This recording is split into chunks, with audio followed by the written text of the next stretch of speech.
business isn't that intimidating, okay? It's no different than Monopoly or fantasy football. You should learn how to have fun with it. You learn how to enjoy it. It's got rules and scorecards and outcomes. That's the three elements of a game. So we began this vernacular to teach people that they'd have confidence to be able to understand the metrics of a business by saying, it's just a game.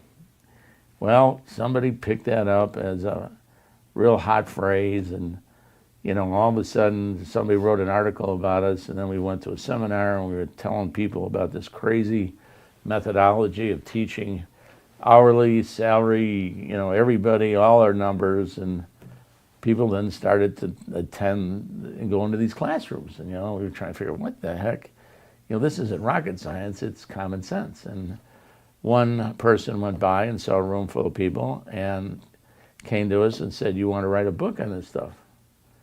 And we said, "Look, we can't write sentences, let alone books, all right? We don't, we make products, this is common sense." And then she said, "Well, what if I give you a $75,000 advance?" And we said, "When do you want this book?" I'll start my first sentence now. Yeah, right. So we collaborated with a hell of a writer, and Bo Burling? Yeah, Bo Burlingham. It took us 2 years to write it the way she wanted it, because she wanted in a storytelling methodology. Most business books were written in text, and she wanted us to write a story. You and I were talking across just like this, and she wanted it in print, okay? And I mean, it was a beating, for 2 years. We'd write text that wasn't good enough, she'd send it back. We'd write text. So we figured out a methodology to get our voices in it, and we just tape recorded everything. 30 hours in the front end of my bass boat, we just taped everything we could imagine. I had a great interviewer. It was agonizing, all right? And then we took it exactly how he said it. So the book reads as if it's a business book that just like you're talking to somebody, okay? So she was really smart in what she was trying to achieve. When people got the book, surprisingly, when they read it, it was a vindication of things they had in their heart.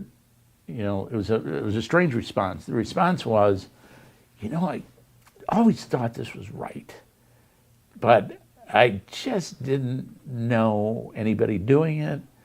And now that I know that some foolish group of people are doing this, now it vindicates the fact that what was in my heart. Okay, I knew that if I gave them more information, that it wouldn't hurt us. So we could get better. Okay, because at that time, they thought that if they gave information to people, they'd ask for more raises, or that they would lose their power, their authority, and they thought that the walls would come crumbling down, and the opposite happens. Okay, all of a sudden, when you share all the information, people become engaged. They feel like they make a difference because that's what they want to do, and the collaborative effort to make something great is absolutely incredible because you're going in the same direction. So the book took off and became a bestseller, a best business book. Okay, not because of the rocket science that that some people have put in these books, but more the common sense approach.